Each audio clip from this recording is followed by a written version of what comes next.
China one child rule pretty much messed up their birth rate. They messed it up to the point where they just simply can't bounce back. They did this for a 40-year period, and now you have a lot of males and not enough females to go around for each male. So they have been on a sharp decline right along with other nations, such as the US. And there is an author I'm going to have you listen to. She grew up in rural China, and she said there was all kinds of propaganda. They would put it on toys, school lunch boxes, everything on having one child. It was heavily promoted. It was everywhere on billboards everywhere in China.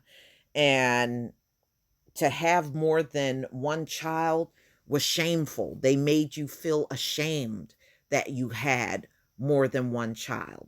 Now, from what I'm understanding, they didn't heavily enforce this in all of the rural areas, but you were made to feel ashamed if you had a sibling. What kind of that sounds like some serious brainwashing, you know? But this is what they did for 40 years. They pushed that type of propaganda in China. So I got some audio from NPR I'm going to have you listen to. Up in rural China under the country's one-child policy.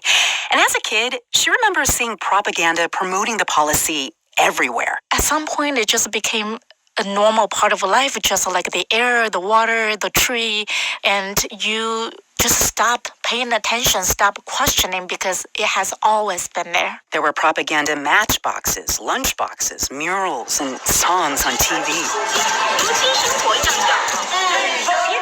Growing up, I remember seeing cartoons that whoever have more than one child is portrayed as almost criminals or backwards or uneducated. So anyone who has a sibling, which I did, I grew up with a sense of shame. You see, since Wang's family was in a less populated rural area, they were allowed to have a second child as long as they waited 5 years after the first and paid a hefty fine. Her parents had wanted a son so much that when she was born, they wouldn't let go of that dream. It's even in her name, Nanfu. Nan means male, and Fu means pillar, like the pillar of the house. So before I was born, my parents had hoped that they would have a boy. And the day I was born, turned out I was a girl. So they said, oh, we just give this name to her anyway, and hoping that she would grow up to be as strong as a man. And I often have this conversation like, look, Dad, I am as strong as man. I am stronger than men now. Now, Nanfu Wang is out with a new documentary called One Child Nation. In it, she takes an unflinching look at the ripple effects of China's one-child policy, how it tore families apart, how it forced abortions and sterilizations, and how it fed the trafficking of unwanted baby girls. Wang now lives in the U.S., and she has a son. So I asked her, what made her want to examine all of this after becoming a mother herself? It was then I started having questions and asking my mom what it was like for you when you were pregnant. And the stories that she told me and my family members told me made me realize how little I knew about the one-child policy and how much of my knowledge were taught by the government. I had so many questions I wanted to explore. And I also wanted people who are like me could have a chance of learning what truly happened under the one-child policy.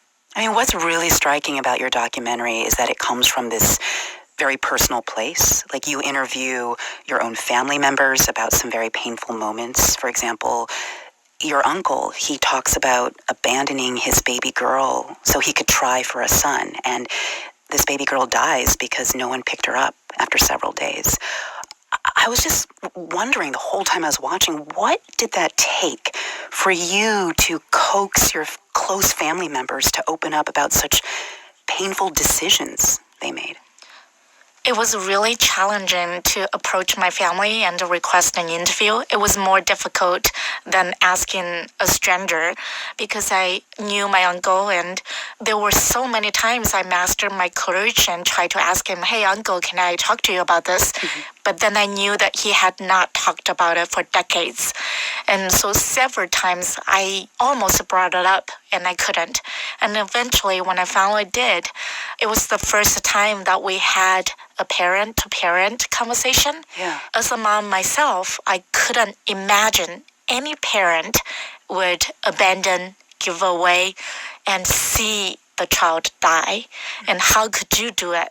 And he told me that his mom, my grandma, said, "It's either her or me. If you keep the infant daughter, then I'll die." And I question myself all the time, if I were in his position, what would I do? And I don't have the confidence to say, "Oh, exactly, I would resist. I would not do the same thing that they did." And that's scary.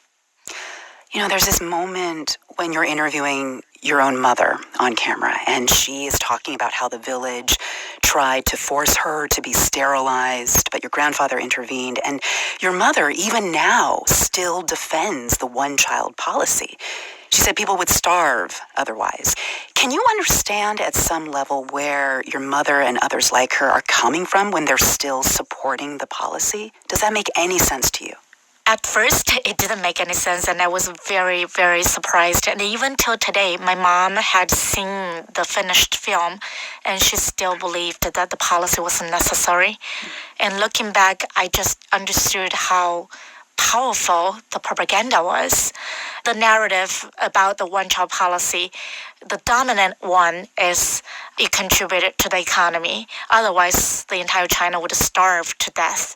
And people buy into that narrative, even though for people who understood Chinese history, they know that the starvation was caused by the Great Leap Forward, which is a man-made disaster. Right, under Chairman Mao Zedong. Yeah. I mean, what was maybe the most surprising thing about this film is how honest people were on camera when talking about the darker aspects of carrying out this policy. Like, there's this scene where you're speaking to a village elder who's remembering forcing women to undergo sterilizations, and he's expressing remorse. But then the tone suddenly flips, and you can hear some woman in the background tell you, "Hey, don't make any trouble for him."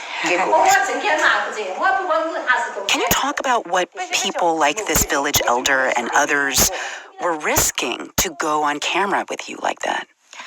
I was surprised about how open they were too. But then I realized the reason that they were open was because, one, I grew up from there, everybody knows me, and more importantly, I asked them, I wanted to know what you witnessed or what you experienced. I wanted to know the history. I wasn't asking them to criticize the policy. Right. And when you look at the film, almost everyone was positive about the policy, even though that they suffered really painful consequences. Right. I think that was the reason why they felt comfortable and open to speak frankly of what they believe. What kind of impact do you expect a documentary like this to have? I mean, do you think the Chinese Communist Party is a party that can be persuaded to admit past mistakes? I think the first step of any change comes from the people who lives in China. And that's why I think the most important impact I hope that documentaries would have is to change people's perception. Because personally, I experienced how I have learned so much and unlearned so much about what I was taught growing up about China. And a lot of people that I met told me, for example, they've never heard of the Tiananmen Square protest until the day that they left China. And I hope my documentaries could serve that purpose to make. So, as you can see, wow, that goes really deep. I didn't know they forced women into sterilization and villages were pressuring women to become sterilized. Whoa, they were really into that mess. And I know they had the forced abortions and all of that. But the reason why it was such a big thing to have a male child because in China, the male actually takes care of the elderly parents when they grow old. That responsibility is not on the woman. Like you see, it's pretty prevalent here, like in the United States, that a lot of women will take care of their elderly parents. But in China, it's really that responsibility falls on the man. So a lot of times that's why they favor having the boy over the girl. And it's still like that. They're still having I read an article that they are still secretly having those abortions if it's a girl. And they have tried to stop that from happening, and it's still happening in China. But please tell me what you think, ladies and gentlemen. They pretty much screwed themselves as far as, population growth. China is on a decline. They're really in the same boat as the US. They have a large elderly population and much smaller younger populations because of the one child rule. Please leave your comment and subscribe. Don't forget to hit on the notification bell, and I'll see you on the next video. Peace, family.